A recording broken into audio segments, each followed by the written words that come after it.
નમસ્કાર. નિર્માણ ન્યૂઝની વિશેષ રજૂઆત ઝરોડ કાર્યક્રમ સાથે હું છું યજ્ઞ ત્રિવેદી. દર્શક મિત્રો, આજે ઝરોડ કાર્યક્રમમાં ચર્ચા વિચારણા કરવાની છે એક મહત્વપૂર્ણ મુદ્દાને લઈને. દરેક લોકો ક્યાંક ચર્ચા કરતા હતા કે ના, આગામી સમયમાં વૈશ્વિક પરિસ્થિતિ કયા પ્રકારની જોવા મળશે, કારણ કે ઈરાન અને ઇઝરાયલ વચ્ચે જે કોન્ફ્લિક્ટ જે જોવા મળતો હતો ને તેમાં ક્યાંક પહોંચ તો આવી ગયો હતો, પરંતુ ફરી એકવાર શરૂઆત જે થઈ ગઈ છે. રશિયા અને યુક્રેનથી જે એક શરૂઆત થઈ હતી ને તે હવે મિડલ ઇસ્ટ સુધી જે અત્યારે તો આગળ તો પહોંચી છે, પણ તેની સાથે અત્યારે જે પ્રમાણે એટેક્સની જે શરૂઆત થઈ છે, ઈરાનની વાત કરવામાં આવે તો ઈરાન અત્યારે તો ક્યાંક જે ચેતવણી પણ આપી છે કે શરૂઆત અત્યારે તો જે તમે કરી છે, પરંતુ અંત અમે લોકો લાવીશું તેવી બાબત પણ તેમના દ્વારા જે કહેવામાં આવી છે. બીજી બાજુ ક્યાંક ઇઝરાયલ દ્વારા જે હવે જે શરૂઆત તો કરવામાં આવી, પરંતુ તેમાં યુએસએ પણ સપોર્ટ આપ્યો અને યુએસના જે એરબેઝ કેમ્પ છે જે પણ અત્યારે હાલતો છે અને ત્યાં અત્યારે હાલતો જે ઈરાન દ્વારા હુમલા કરવામાં આવે છે, ટોટલ 8 જેટલા દેશ ઉપર જે હુમલા કરવામાં આવ્યા હોવાની પરિસ્થિતિ સામે આવી છે, કે જેમાં યુએઈ પણ આવી ગયું, બહેરીન, જોર્ડન તેમજ ઘણા બધા જે અલગ કન્ટ્રીઝ પણ છે, પણ એમાં પણ યુએસએ બેઝ કેમ્પ છે ને તેમાં અત્યારે હાલ તો હુમલો થયો છે તેવી બાબત સામે આવી છે.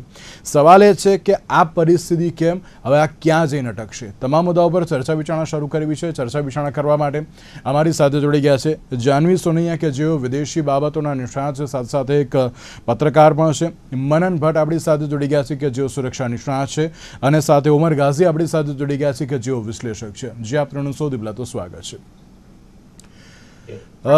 જાનવી, શરૂઆત હું આપનાથી કરવા માંગીશ કે જે પ્રમાણે આપણને એમ લાગતું હતું કે ના, રશિયા અને યુક્રેનની જે સિચ્યુએશન છે એ ક્યાંક અત્યારે તો કંટ્રોલમાં આવી જશે, પછી કોઈ વાંધો નહીં આવે, પરંતુ હવે ઈરાન વર્સિસ અમેરિકા અને ઇઝરાયલ જે જોવા મળી રહ્યું છે, કઈ રીતે આ વોર જે એક શરૂઆત થઈ હતી ઇઝરાયલ દ્વારા, જે એક શરૂઆત કરવામાં આવી હતી ને ક્યાંક ઈરાને પણ હવે કહ્યું છે કે શરૂ તમે કર્યું, કે હવે પૂર્ણ વિરામ અમે લોકો લાવીશું. કઈ રીતે જોઈ રહ્યા છો આ સિચ્યુએશન? આપ પણ પહેલા તો આ આખું કહેવાય ને કે જે સિચ્યુએશન થઈ રહી છે એમાં ડોનાલ્ડ ટ્રમ્પે રિસન્ટલી સ્પીચ આપી અને એવું કહ્યું એમને કે એમનો જે મેઇન પ્રોબ્લેમ છે ઈરાન જોડે એ છે કે ઈરાન એક ન્યુક્લિયર પાવર બની શકે છે. પણ આ જ્યારે ઘટના સામે આવે છે તો આપણે થોડુંક હિસ્ટ્રી યાદ કરીએ કે 2003માં પણ યુએસએ ઈરાક પર હુમલો કર્યો હતો અને આ જ કારણ હતું કે ઈરાક એક ન્યુક્લિયર પાવર બની શકે છે, એ લોકો પાસે વેપન્સ ઓફ માસ ડિસ્ટ્રક્શન છે. આ કારણથી ઈરાક ઉપર અટેક કરવામાં આવ્યો, ઈરાનની ઇકોનોમી ખતમ કરી દેવામાં આવી અને પછી એવું ખબર પડી કે ના, ઈરાક પાસે વેપન્સ ઓફ માસ ડિસ્ટ્રક્શન નતા. અને અત્યારે એ જ આખું 23 વર્ષ પછી એ જ ઘટના, એ જ સાયકલ ફરીથી હું ઈરાનમાં જોઈ શકું છું.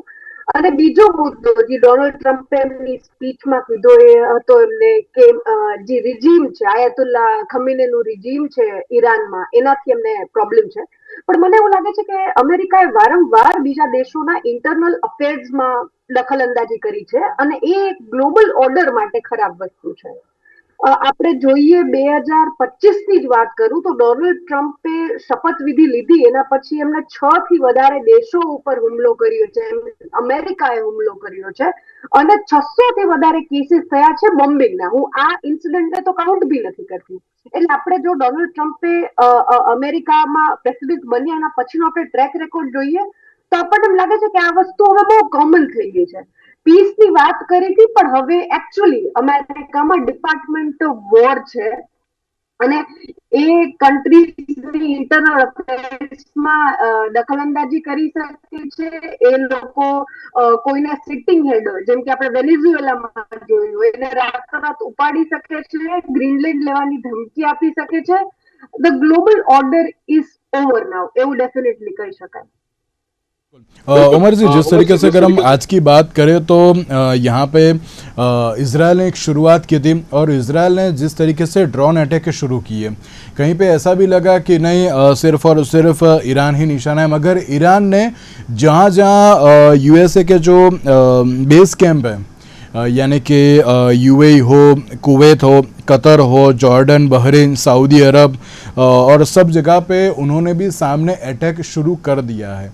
और ये सिर्फ और सिर्फ यहाँ तक हमें लगता है कि यहाँ तक ये फुल स्टॉप नहीं होगा, क्योंकि अगर जॉर्डन यूएई सब जगह पे अगर ये सामने भी अटैक किया है तो वो लोग भी कहीं पे ऐसा लग रहा है कि नहीं जवाब देंगे। क्या लग रहा है आपको ईरान वर्सेस अमेरिका और इजराइल जो अभी शुरू हुआ है, और कहीं पे ऐसी भी बात सामने आई है कि निशाना सिर्फ और सिर्फ ईरान के जो मिनिस्टर्स है वो भी है और साथ में जो कमांडर ने वो भी है, और कहीं पे ऐसी भी बात आई है कि ईरानी जो रक्षा मंत्री है अमीर नाजिर जाहिद और आरजीजीएस कमांडर मोहम्मद पाकपोर, उन दोनों को भी अभी ऐसा लग रहा है कि निशाना बना चुके हैं वो। किस तरीके से देख रहे हैं आप ये वॉर सिचुएशन को? देखिए, मुझे लगता है इसका जो बिल्डअप है वो पिछले 1 साल से या कम से कम 6 महीने से चल रहा था। और जो प्रोटेस्टर्स थे ईरान के अंदर, उनको भी उम्मीद थी, उनको भी होप थी कि कहीं ना कहीं शायद हेल्प मिलेगी अमेरिका से या इजराइल से, लेकिन कोई भी पुष्टि नहीं हो पा रही थी, क्योंकि ट्रम्प ने कई बार ट्वीट किया और कहा कि हम मदद करेंगे, आप प्रोटेस्ट करिए, लेकिन कोई पुष्टि नहीं हो रही थी। अब अचानक मोदी जी इजराइल में थे, उसके बाद वो वापस इंडिया आ गए। ये टाइम उन्होंने क्यों चूज किया, यही टाइम क्यों चूज किया गया? वो इसलिए चूज किया गया क्योंकि नंबर वन, अभी तक जितने भी अटैक हुए हैं ईरान के ऊपर वो आफ्टर मिडनाइट अटैक किए गए हैं। जो जून में अटैक था वो भी मिडनाइट अटैक था, रात को अटैक था। तो उनका जो पूरा मिलिट्री डॉक्ट्रिन है ईरान का, उनको ये लगता है कि Israeli and American attacks are only held in night. They were not prepared for this. Number two, the bigger reason is that they did not want to attack 3 4 5 places. उन्होंने एक important meeting जो हो रही थी आयतुल्लाहs की और उनके जो कमांडर्स थे, वो किसी एक जगह एक बिल्डिंग में थे एक टाइम पर सुबह 8:15 बजे, तो वहां उन पे अटैक किया गया। इसलिए इतना वेट हो रहा था कि वो एक खास मीटिंग जिस पे अटैक करना था। अब आपने कहा कि उन्होंने रिएक्ट किया ईरान ने, कुवैत, कतार, बहरीन, तो ईरान ने क्या गलती करी है यहाँ पे कि उन्होंने सबको अपना दुश्मन बना लिया। जो एक मिडिल ईस्टर्न नेशंस हैं, गल्फ नेशंस हैं, उनकी सॉवरेनिटी ब्रीच हुई है। स्पेशली यूएई में, दुबई में धमाके सुनने को मिले हैं। अभी अभी मैं इस्तांबुल एयरपोर्ट पर हूँ, आप शोर सुन सकते हैं। I was about to go to Kuwait in 2 hours and my flight was cancelled. अगर मैं कुवैत चला जाता तो अभी मैं वहां पे फंस सकता था, क्योंकि पूरा एयर स्पेस, पर्शियन गल्फ सब क्लोज हो चुका है। तो ये जो कंट्रीज हैं कुवैत और ये सब चुप नहीं बैठेंगे। सऊदी अरेबिया ने भी बोल दिया है कि we are going to join any alliance against Iran. तो ईरान मुझे लग रहा है कि अब अकेला पड़ सकता है उस रीजन में। उन्होंने जिस तरह अटैक किया है 5 6 कंट्रीज पर, वो चुप नहीं बैठेंगे।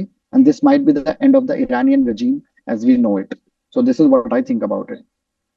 બિલકુલ અને એટલા જ માટે કારણ કે જો અત્યારે હાલ ઈરાને ક્યાંક વળતો જવાબ માત્ર ને માત્ર ઇઝરાયલ સુધી અત્યારે તો સીમિત રાખ્યો હોય તો કોઈ વાંધો ન હતો, પણ જ્યાં જ્યાં અત્યારે હાલ તો જે યુએસ બેઝ કેમ્પ છે ને ત્યાં ત્યાં જ્યાં હુમલો કર્યો ને ત્યાં ક્યાંક અત્યારે તો સવાલ થઈ રહ્યો છે કે ત્યાં જો હુમલો કર્યો તો હવે ત્યાંની સરકાર પણ ક્યાંક હવે ચૂપ નહીં રહે। મનનભાઈ, આ બાબત એ માત્ર ને માત્ર ઇઝરાયલ, અમેરિકા અને ઈરાન પૂરતી સીમિત હતી, પણ હવે જે પ્રમાણે યુએસ જે બેઝ કેમ્પના તરફ ટાર્ગેટ બનાવવામાં આવ્યા છે અને મેં જે રીતે કહ્યું ને કે તેમાં Qatar, Kuwait, Jordan, Bahrain, Saudi Arab અને યુએઈ, અને આ યુએઈ અને સાઉદી અરબ તો એક એવી કન્ટ્રી છે કે જ્યાં ક્યાંક હમણાં જ જે યુએનમાં ક્યાંક સ્ટેન્ડ લેવાનું હતું ત્યારે યુએઈ અને ક્યાંક સાઉદીએ સ્ટેન્ડ લીધું ન હતું એમના વિરુદ્ધમાં, એટલે કે ઈરાનના વિરુદ્ધમાં ક્યાંક એવી પણ બાબત જોવા મળી હતી આપણને।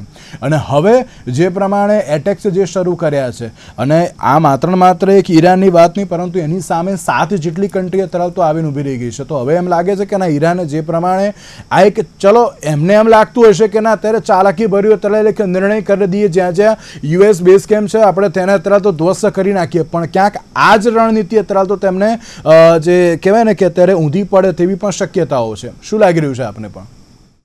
જી યજ્ઞજી, આ છે ને વોર છે ને is a game of chess.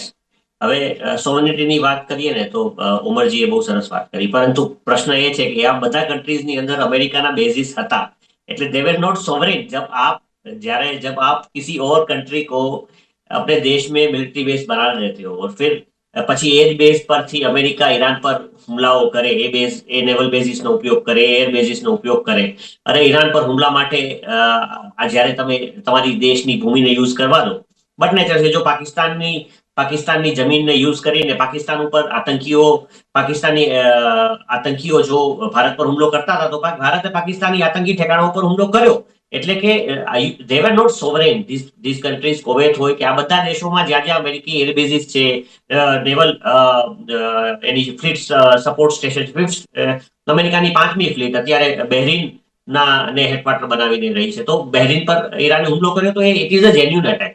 પરંતુ કહે છે ને કે અમેરિકા એક તાકાતવર છે અને તાકાતવર જે માણસ છે એને કોઈ દોષ લાગતો નથી, એને કોઈ એને ક્વેશ્ચન કરવાનું નથી. હવે બીજી વાત જે ટાર્ગેટેડ એટેકની થઈ કે જે મીટિંગ પર હુમલો કરવામાં આવ્યો, તો ભારત હોય કે પછી બીજો કોઈ પણ સોવરેન નેશન હોય લાઈક ઈરાનને એક સોવરેન નેશન તો આપણે ગણવો જોઈએ સૌથી પહેલી વાત એ, અને ભારત પણ એક સોવરેન નેશન છે. તો આપણા જેવા દેશો પર સૌથી મોટો જો કોઈ ખતરો હોય તો આજના જમાનામાં, એમાંય જ્યારે એઆઈ જે છે એટલું પાવરફુલ બન્યું છે કે ક્લોડ એઆઈ ને અને હવે તો ઓપન એઆઈ ને પણ આ લોકો એની મેઇન ડિફેન્સ ફ્રેમમાં ઇન્ટિગ્રેટ કરવા જઈ રહ્યા છે. ત્યારે યુ આર નોટ સેફ.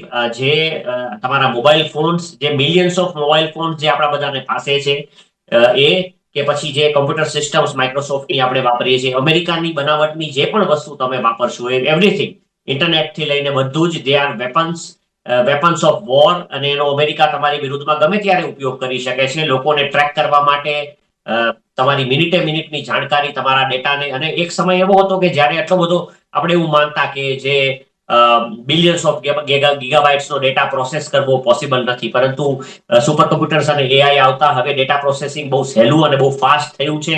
એટલે nobody is safe in modern world. એટલે આ ભારત માટે બહુ મોટી શીખ છે એવું મારું માનવું છે. Start using sovereign internet, sovereign communication applications and sovereign computer softwares. જી બિલકુલ. અને બાબત જાનવીજી આમાં એ પણ જોવા મળી રહી છે કે જ્યારે અમેરિકા, ઇઝરાયલ અને ઈરાન પૂરતું અત્યારે તો સીમિત હતું, પરંતુ અન્ય જે અત્યારે તો જે કન્ટ્રીઝને ઇન્વોલ્વ કરવામાં આવ્યા એ ક્યાંક હવે ઈરાનને જે ક્યાંક બેકફાયર થઈ શકે તેવી સિચ્યુએશન અત્યારે તો જોવા મળી રહી છે. અને આ એક શરૂઆત છે અને લાગે છે કે આ જે પ્રમાણે ઓમરજી હમણાં જ કહ્યું કે અત્યારે જો એક ક્યાંક કુવૈત અત્યારે તો પહોંચી ગયા હોત ઓર એલ્સ એટલે એમણે અત્યારે તો જે ફ્લાય કરી દીધો તો ત્યાં પણ ક્યાંક સિચ્યુએશન અત્યારે તો કંઈક કપરી હોત તેવું લાગી રહ્યું છે. એટલે જાનવીજી લાગે છે કે આ જે ઈરાન દ્વારા જે અત્યારે તો એક સ્ટેપ લેવામાં આવ્યું છે ક્યાંક એ લોકો જ એમના માટે જ ભૂલ કરી રહ્યા છે તેમ.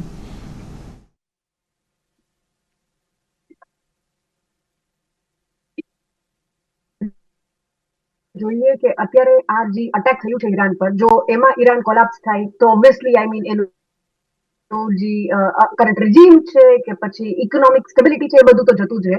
અને જો ઈરાન ને આ જે સિચ્યુએશન છે, આ જે બોમ્બિંગ થયા છે એનાથી કોલાપ્સ ના થાય તો પછી આપણે એને એક ન્યુક્લિયર પાવર બની શકે કે ન્યુક્લિયર પાવર બનવા તરફ કોશિશ કરી શકે એ આપણે જોઈ શકીએ છીએ. પણ અગેન ઓવરઓલ હું આને એ સિચ્યુએશન એ રીતે જોઉં છું કે અમેરિકાનું જે ડબલ સ્ટેન્ડર્ડ છે, જે છે, આમાં ક્લિયરલી દેખાય છે કે જ્યારે રશિયા યુક્રેન પર અટેક કરે છે તો યુએસ સ્ટેટમેન્ટ આપી દે છે કે એ લોકો જોડે બિઝનેસ ના કરો. તાઇવાનની વાત કરે છે તો અગેન યુએસ સ્ટેટમેન્ટ આપે છે. ઇન્ડિયા ઓપરેશન સિંદૂર કરે છે તો શાંતિના એવી વાતો કરે છે, સ્ટેટમેન્ટ્સ આપે છે. But same USA can do it, but other countries થોડોક નેટવર્ક ઇસ્યુ આવી રહ્યો છે આઈ થિંક આપને ત્યાં, એટલા માટે જ આપનો आवाज અત્યારે तो कट થઈને આવી રહ્યો છે, नेटवर्क इश्यू लागी રહ્યો છે. उमर जी मैं आपको पूछना चाहूँगा जिस तरीके से अगर हम अभी के सिचुएशन की बात करें तो सब लोग यही अभी बोल रहे हैं कि जो भी इजराइल ने जो भी कुछ किया है वो चलो गलत किया है, क्योंकि शुरुआत अब इजराइल ने ही अभी की है, क्योंकि सामने नॉर्वे भी कह रहा है कि नहीं जो भी रूल्स एंड रेगुलेशन है उसके खिलाफ अभी भी इजराइल जा रहा है, वो भी गलत है. तो लगता है उमर जी कि नहीं अब यूएन इसके बीच में अब आएगा और ये वॉर सिचुएशन को थोड़ा कंट्रोल करेगा, या फिर ये वॉर सिचुएशन अभी भी थोड़ी ज़्यादा बढ़ सकती है? क्योंकि जिस तरीके से मैंने शुरुआत में ही कहा कि यहाँ पे 8 कंट्रीज अब इन्वॉल्व हो चुकी है, क्या कहोगे आप? मुझे लगता है कि अभी चीजें बढ़ने वाली हैं. मेरा अंदाजा ये है क्योंकि अभी ये आर्या पार की लड़ाई है इस बार, क्योंकि जो जून में हुआ था वो बहुत टारगेटेड स्ट्राइक्स थी अगेंस्ट द न्यूक्लियर फैसिलिटीज, लेकिन अभी जो है इनकी टॉप लीडरशिप, आईआरजीसी की leadership, they are taken out. और ईरान जो है इसको अभी हल्के में नहीं लेगा। तो मुझे लगता है things are going to escalate. I don't think UN is going to intervene in any case, क्योंकि यूएन की वैसे भी कोई ज्यादा सुनता नहीं है, उसकी कोई इतनी वैलिडिटी होती नहीं है। It will condemn in strong words, वो यूएन जरूर करेगा, बट मुझे लगता नहीं है कि इसका कुछ ज्यादा असर होने वाला है, फॉर वन रीजन। यस, अभी इस वक्त इसराइल ने उसको स्टार्ट किया है, दैट इज श्योर, लेकिन उसके पीछे अगर आप देखो तो बहुत बड़ा बैकग्राउंड है, क्योंकि जो एक नेटवर्क्स चल रहे थे, अनऑफिशियल टेरर नेटवर्क्स चल रहे थे, they were threatening the existence of Israel and United States. तो उसी को उन्होंने, उसी का नाम लेकर, उसी को रीजन बताकर ये स्ट्राइक्स की हैं। और या तो इस बार ये रेजीम खत्म होगा, ईरानियन रेजीम, और मुझे लगता है कि that is the only outcome that is going to happen, and the Iranian people भी उसको काफी हद तक मेरे ख्याल से सपोर्ट कर रहे हैं। दे विल रिजॉइस, बिकॉज अभी काफी प्रोटेस्टर्स को मारा गया था by the Iranian regime. So this is a moment of reckoning, this is a moment of redemption, and this is a moment of change. I think this is going to happen this time now. અવાજ આવી રહ્યો છે મારો આપને?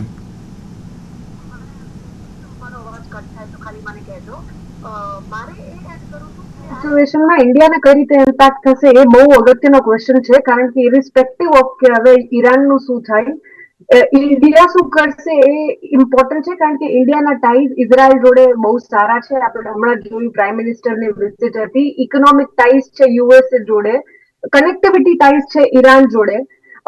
તો એ અને ગલ્ફમાં બી આપણે જોઈએ તો આપણે એનર્જી રિસોર્સિસ એ લોકો પાસેથી લઈએ છીએ, એટલે આપણા relations whether it's economic or historical, આ બધા જોડા લોકો જોડે સારા રિલેશન્સ છે. તો આમાં કઈ રીતે ઇન્ડિયા ડિપ્લોમેટિકલી પ્લે કરશે એ હવે એક ઇમ્પોર્ટન્ટ મૂવ હશે, જે આપણે જોવું જોઈએ. અને બીજો એક ચેલેન્જ છે, હ્યુમેનિટેરિયન ચેલેન્જ છે ઇન્ડિયાનું. Billions, I think over 2 billion people stay in West Asia, અને ત્યાં અત્યારે આ કોન્ફ્લિક્ટ સિચ્યુએશન થઈ રહી છે. To give you a very small example, around 3000 students જે મેડિકલ ઓર એન્જિનિયરિંગ સ્ટડી કરતા હોય એવા અત્યારે ઈરાનમાં ફસાયેલા છે. એ લોકોના એસોસિએશને પણ આપણા ફોરેન મિનિસ્ટરને લેટર લખ્યો છે to evacuate them, to save them. So હવે આ ઇન્ડિયા કઈ રીતે ડિપ્લોમેટિકલી પ્લે કરશે ને કઈ રીતે હ્યુમેનિટેરિયન જે અત્યારે કોઝિસ ચેલેન્જીસ છે ઇન્ડિયાની સામે એને ફેસ કરશે, એ અગેન દેટ્સ અ ચેલેન્જ. અને another biggest challenge is strait of Hormuz, which is like કહેવાય ને કે એક chain between Iran and Oman. અને આ એક જગ્યા છે કે જ્યાંથી major resources of LNG pass. તો આ જો જગ્યા ચોક થઈ રહી due to conflict in Iran, તો ઘણા બધા ઇન્ડિયાનું જોઈએ તો અરાઉન્ડ બિલિયન્સ ઓફ બેરલ્સ આપણે ઇમ્પોર્ટ કરીએ છીએ એન્યુઅલી. અને ઇન્ડિયા માટે જો એક બેરલ પર $1 બી ઇન્ક્રીઝ થયું તો આપણે ગ્રાઉન્ડ લેવલ પર એનો ઇમ્પેક્ટ જોવા મળશે. તો અત્યારે જે સ્ટેટ ઓફ હોર્મોઝ છે એ અત્યારે ખતરામાં છે, ને એની કારણે ખાલી ઇન્ડિયાને નહીં, ઓવરઓલ જે પણ દેશો ઓઇલનો, એલપીજીનો ઇમ્પોર્ટ કરે છે એને ડેફિનેટલી ઇમ્પેક્ટ થશે. ઓવરઓલ ટ્રેડમાં નેગેટિવ ઇમ્પેક્ટ થશે આની કારણે. બિલકુલ. અને બાબત મારે આમાં એ પણ પૂછવી છે મનનભાઈ આપને, કે આ બાબત અમેરિકા, ઇઝરાયલ અને ઈરાન પૂરતી અત્યારે તો ક્યાંક સીમિત જોવા મળતી હતી, પણ એક બાબત એવી પણ મનનભાઈ સામે આવી છે કે આમાં હવે ઈરાક એન્ટર થયું છે. ઈરાકના હિઝબુલ્લાના કમાન્ડર દ્વારા પણ એક સ્ટેટમેન્ટ આપવામાં આવ્યું છે કે જો આ શરૂઆત કરશો તો અમે પણ જવાબ આપીશું. એક એવી બાબત અત્યારે તો ઈરાક તરફથી પણ સામે આવી છે. તો આપ તેને પણ કરીએ તો જુઓ છો ને, પ્લસ જ્યારે યુએઈ અને જો સાઉદી અરબની વાત કરીએ તો આમ ક્યાંક સપોર્ટ ઈરાન તરફ જોવા મળતો હતો અન્ય બધી બાબતોમાં, તો શું હવે ક્યાંક સપોર્ટ એ મળશે કે હવે અત્યારે તો એ સપોર્ટ પાછો લઈ લેવામાં આવશે? અને પ્લસ એક સિચ્યુએશન ઇન્ડિયા માટે પણ છે કે ઇન્ડિયા હવે સપોર્ટ કોને કરશે? કારણ કે આમ તો મોસ્ટ પ્રોબેબલી તો હમણાં જ પ્રાઇમ મિનિસ્ટર ઇઝરાયલ જઈને આવ્યા છે, એટલે ઇઝરાયલને ક્યાંક સપોર્ટ તો અત્યારે જોવા મળશે, યુએસને પણ જોવા મળશે, પણ અન્ય અત્યારે તો જે કન્ટ્રીઝની જે સિચ્યુએશન, તો ઇન્ડિયાના સ્ટેન્ડને લઈને પણ આપ શું કહેશો? જુઓ, ભારત હોય કે પછી બીજા કોઈ દેશો હોય, અત્યારે આપણે ભારતના પ્રધાનમંત્રીશ્રીની વિઝિટ, અને એ પણ તમે જુઓ કે 21 ડે વોર ઈરાન અને ઇઝરાયલ વચ્ચે જે થઈ, અને એમાં પછી અમેરિકા ઇન્ટરવન થયું, અને ઈરાનના ન્યુક્લિયર ઠેકાણા ઉપર હુમલાઓ જે B-52 બોમ્બર્સ વડે થયા, એને બહુ લાંબો સમય નહોતો થયો, અને ત્યાં જ ઇન બિટવીન યુદ્ધ ની પરિસ્થિતિ જ્યારે ભારેલા અગ્નિ જેવી હતી, ત્યારે પ્રધાનમંત્રી શ્રી ઇઝરાયલ ગયા છે, અને અનપ્રેસિડેન્ટેડલી ઇઝરાયલની પાર્લામેન્ટને એમણે એડ્રેસ કરી છે. આ બહુ ચોખ્ખું અને ક્લિયર મેસેજિંગ છે કે ઈરાનનું જે પ્રેઝન્ટ રિજીમ છે એ હવે પડવા જઈ રહ્યું છે, અને ભારત બહુ મોટા પોલિટિકલ ચેન્જ માટે, પોતાના એપ્રોચ માટે અત્યાર સુધી જે નોન અલાઇડ રહ્યું છે ઈરાનની સાથે ભારતના સંબંધો જુઓ તો ચા બહાર કોટ ઈરાને ભારતને આપેલો હતો કોમર્શિયલ યુઝ માટે, અને આપણે લાસ્ટ બજેટમાં જોયું કે કઈ રીતે ભારતે એમાંથી પુલ આઉટ કરી લીધું. એટલે હવે રિજીમ ચેન્જ માટે ભારત તૈયાર થયું છે, અને એવી જ રીતે બીજા ગલ્ફ કન્ટ્રીઝ હોય, મુસ્લિમ કન્ટ્રીઝ હોય, એ લોકો પણ અત્યારે રિજીમ ચેન્જ માટે તૈયાર થઈ ગયા છે, એક્સેપ્ટ થઈ ગયું છે કે હવે ઈરાનમાં રિજીમ ચેન્જ થશે. એટલે આખી પરિસ્થિતિમાં જે સી ચેન્જ અમેરિકા લાવવા માંગે છે, જો એ અચીવ ન થાય, અને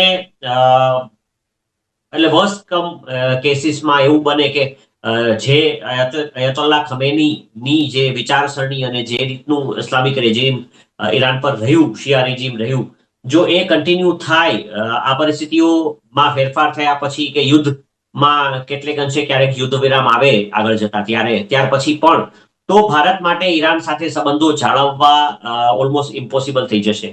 પરંતુ જે રીતની વાત જો એ સાચી હોય, જે રીતે કોલેજોમાંથી, યુનિવર્સિટીઝમાંથી, ઈરાનમાંથી જે અવાજો બહાર આવી રહ્યા હતા, જે લોકો ખરેખર નવી ઈરાનિયન સ્પ્રિંગ ની રાહ જોઈ રહ્યા છે, જો ખરેખર લોકો, જનતા ઈરાનની હિજાબથી મુક્તિ ઈચ્છતી બહેનો ને એક એન્ટી હિજાબ પોલીસ જે છે, મોરલ પોલીસિંગ થઈ રહ્યું હતું, તો આ બધી વાતો જો યુરોપિયન મીડિયા અને અમેરિકન વેસ્ટર્ન મીડિયાની ઉપજ ન હોય, ને ખરેખર લોકો જો ઈચ્છતા હોય કે આ ઈરાનની જે પ્રેઝન્ટ રિજીમ છે એ જાય અને એક નવો જુવાળ, એક શાંતિનો, એક ઓપનનેસનો, એક ડેમોક્રેસી આવે, આવું કંઈ જો થાય તો ચોક્કસપણે ભારત માટે અને વિશ્વના બીજા દેશો માટે પણ, એને ખાસ કરીને એના પાડોશી દેશો માટે કે જે લોકો ઈરાનની સાથે એના સંબંધો એવોઇડ કરી શકે તેમ નથી, એમને માટે ખરેખર ફ્યુચર બહુ સારું થશે.